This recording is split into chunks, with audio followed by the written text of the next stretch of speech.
Compañeros, me presento con ustedes. Soy Eric Salvador Pugaparra, R1 de Medicina y Rehabilitación de la Unidad de Medicina Física y Rehabilitación Norte del DF. Y vamos a ver el día de hoy lo que es prueba estadística, agradeciéndoles a ustedes por su atención. Entonces, primero, vamos a identificar qué es una prueba estadística. Vamos a tener que va a ser un método aplicado a los datos que vamos a obtener dentro de nuestra investigación. ¿Cuál va a ser el objetivo principal? Determinar lo que es la significancia de los resultados y evaluar la probabilidad de que se produzcan por casualidad. También nos va a permitir a los investigadores extraer lo que son las conclusiones sobre una población más amplia. Hablando de lo que son inferencias, tenemos que tener la definición de esto, porque las inferencias se van a obtener de lo que son las necesidades de fundamentar los hallazgos o resultados, y esto va a implicar que se realice el análisis estadístico. Esto nos va a indicar la posibilidad de que científicamente exista o no una diferencia entre los datos que obtengamos nosotros de nuestra investigación.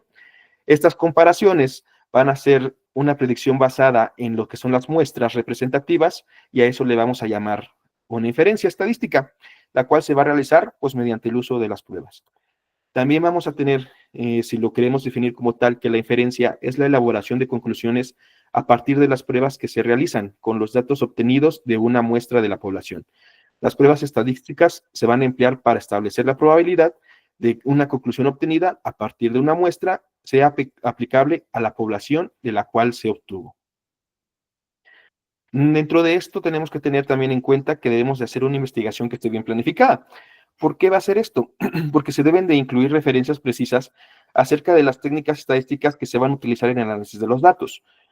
Tenemos que elegir una prueba estadística para la estructura experimental que va a estar perfectamente aclarada. Por eso es importante que la investigación esté bien planificada, ya que uno de los errores más frecuentes que tenemos nosotros como investigadores es que queremos aplicar pruebas inadecuadas a los datos. ¿Por qué? Porque a lo mejor nos parecen que son las más avanzadas, o también porque son a veces las que nada más logramos conocer.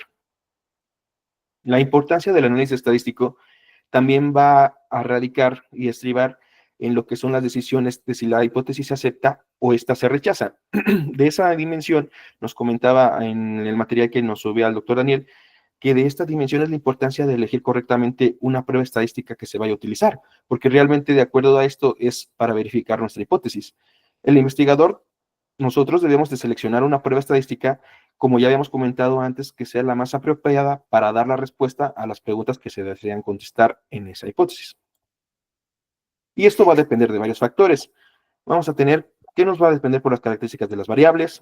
Lo que es el tipo y la escala de medición que vamos a utilizar, la pregunta científica que se desee contestar, la hipótesis planteada también es algo muy importante que tenemos que tener en cuenta, lo que es la potencia y la eficiencia de la prueba elegida y las características de la muestra. Ahorita, más adelante, vamos a detallar cada una de ellas. Entonces, en lo que es las características de las variables, lo que es el tipo y la escala de medición, vamos a tener que va a haber variables cuantitativas que van a tener como atributo principalmente lo que es una cantidad. Y para estas vamos a utilizar escalas. Y estas escalas pueden ser continuas, que las cuales podemos medir en decimales, o pueden ser discretas, que solo se van a medir en números enteros. Si se fijan, del lado derecho tienen una tablita en la cual está dentro también del material que nos mandó el doctor Daniel, y si se fijan en esta nos va a dar lo que son las variables cuantitativas y las variables categóricas, o también llamadas cualitativas.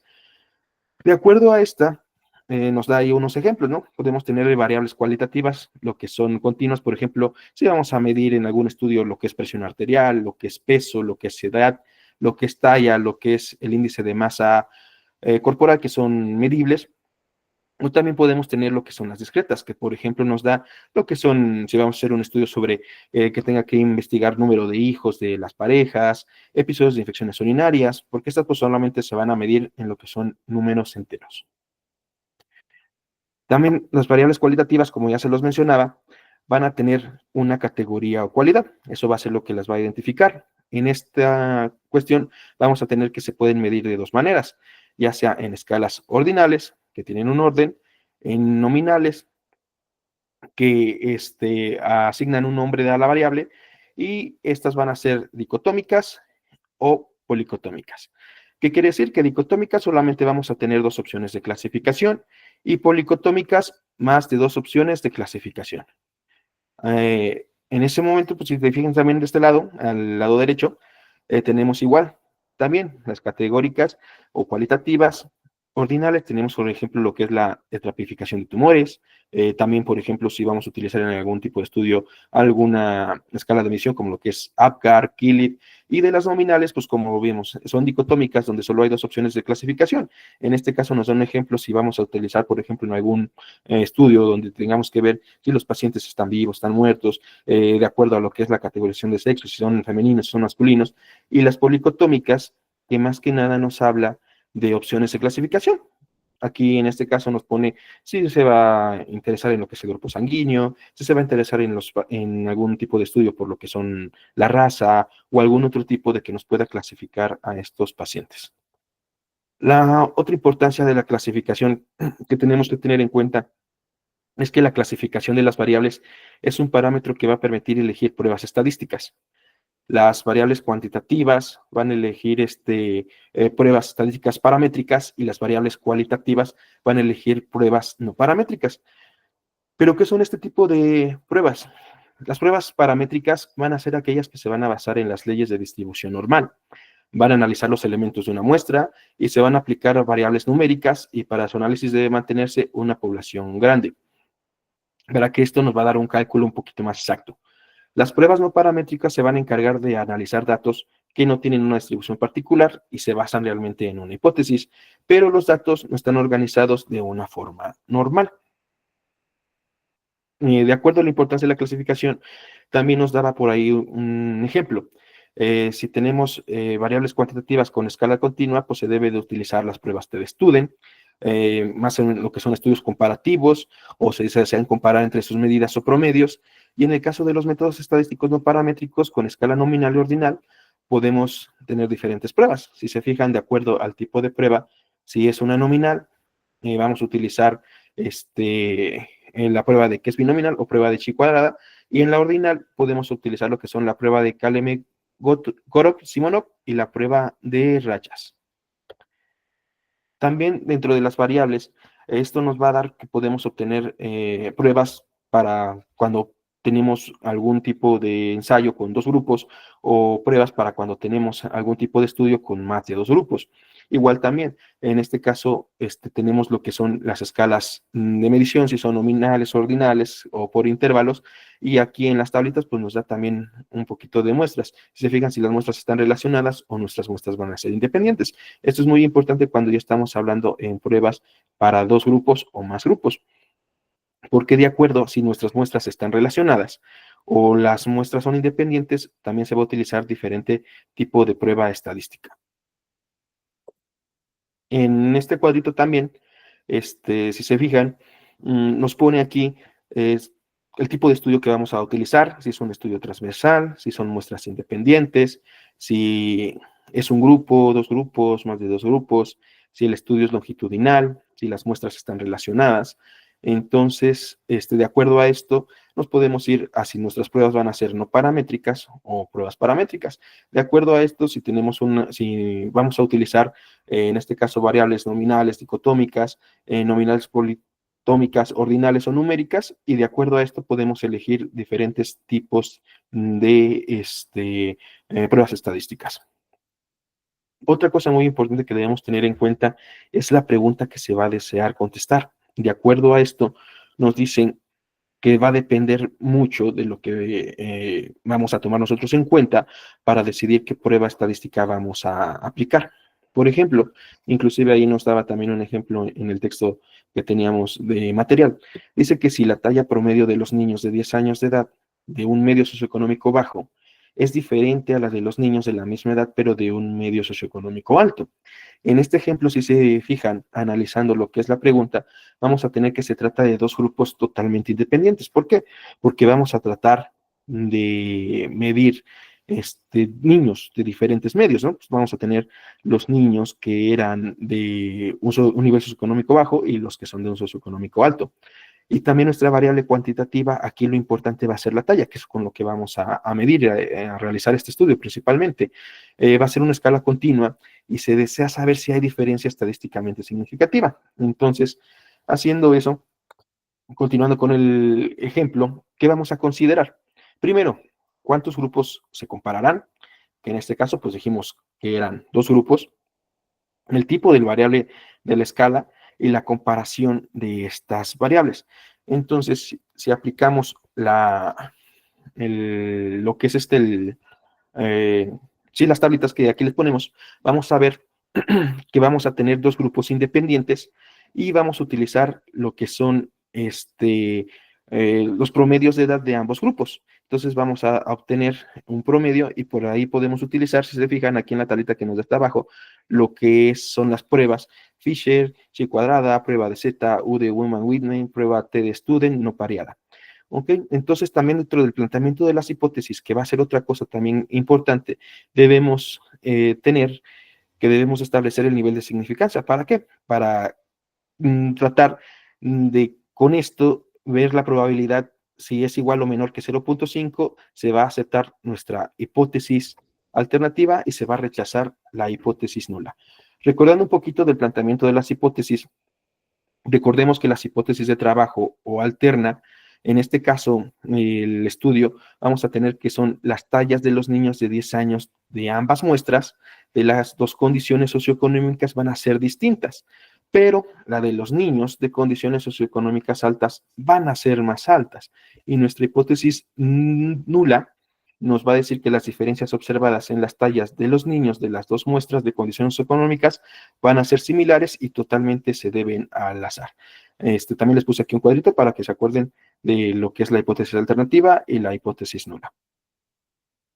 Entonces, en este caso, nuestra hipótesis nula va a ser referente a un parámetro poblacional y se va a establecer de tal forma que va a especificar un valor exacto de ese parámetro.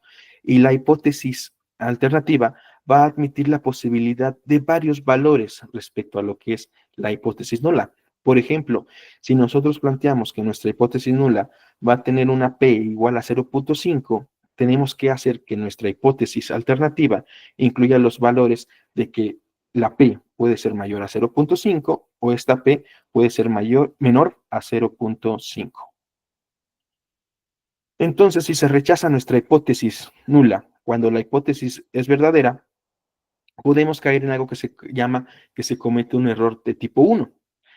Y si aceptamos que nuestra hipótesis nula es falsa, se va a llamar un error de tipo 2.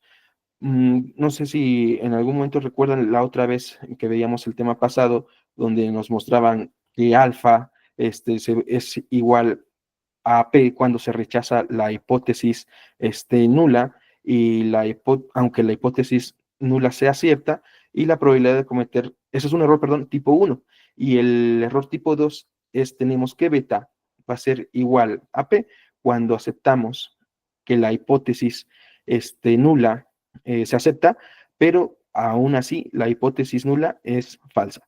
Si se fijan, acá también les puse una tablita para que se les hiciera un poquito más fácil entenderlo, porque también a mí sí me costó un poquito entenderlo. Está un poquito enredoso esto de la hipótesis nula y la hipótesis alternativa en los tipos de errores que podemos cometer. Ahora, viendo un poquito lo que es la potencia y la eficiencia de la prueba elegida, vamos a tener que la probabilidad llamada valor P puede utilizarse como un índice de la fuerza probatoria de los datos. Cuanto menor sea P, mayor será la carga probatoria en contra de nuestra hipótesis nula. Entonces, ¿qué quiere decir? Que la potencia es la probabilidad de rechazar la hipótesis nula. Siendo esta hipótesis nula falsa, entonces, si se acuerdan, en lo que veíamos que era beta, podemos ver que la potencia, o podemos simplificarlo como que la potencia es igual a 1 menos lo que es beta, que no sé si recuerden, pero lo regreso, que es aceptar que nuestra hipótesis es aceptar la hipótesis nula, aunque la hipótesis nula sea falsa. La validez del análisis estadístico vamos a tener también que va a depender mucho de la eficiencia de la prueba estadística que vamos a emplear nosotros.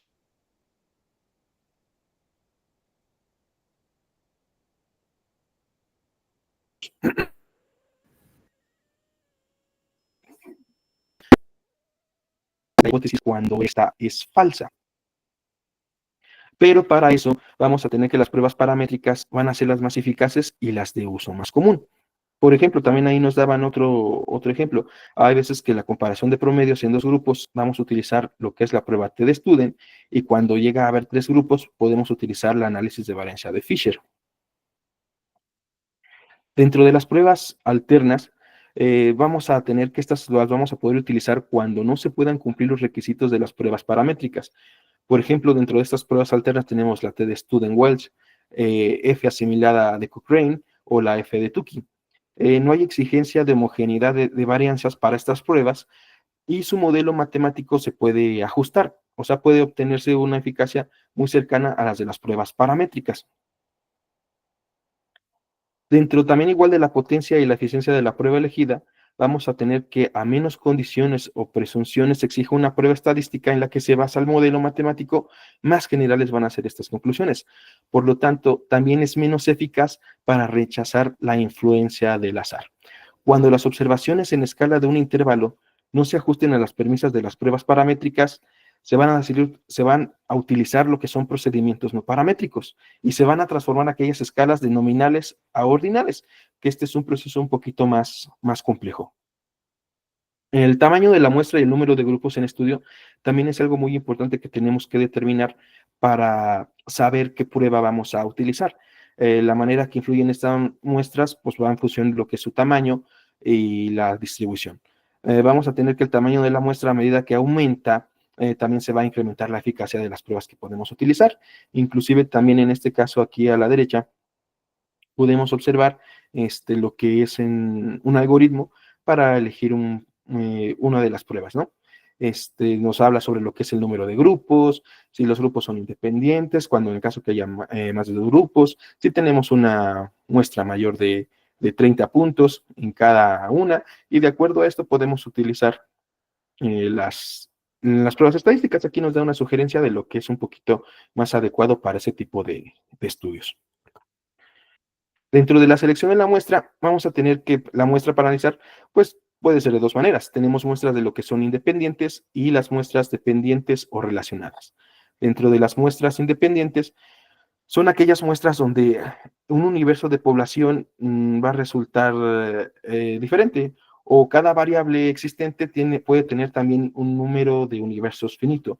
Yo me acuerdo que daba un ejemplo, por ejemplo, que decía que tenemos un estudio donde vamos a meter a pacientes que son de 50 a 70 años, ¿no? Ese es nuestro universo, pero dentro de ese universo que decimos nosotros pacientes, tenemos otros dos universos. ¿Por qué? Porque podemos categorizar también a los pacientes de acuerdo a su sexo o a su género. Entonces, en este caso, podemos tener un universo de puros hombres o un universo de puras mujeres. Entonces, si se fijan, este tipo de pruebas, que son de muestras independientes, dan lugar a una infinidad de universos muestrales dentro de ese mismo universo. Y las muestras dependientes o relacionadas, que van a ser las muestras aquellas que son, se van a aplicar mediante la espera de un cambio, ¿no? Pero vienen de un solo universo muestral, perdón. El mismo grupo sirve como control o testigo en el momento previo de la intervención y vamos a tener, en este caso, para estas muestras que se van a analizar en dos periodos. Un periodo de una medición antes y un periodo de una medición después del tratamiento o intervención que utilicemos. Si se fijan, pues en este caso se vería un poquito más en lo que son los estudios transversales cuando solamente tenemos un universo. Estas son las bibliografías en las que me basé y gracias por su atención, compañeros.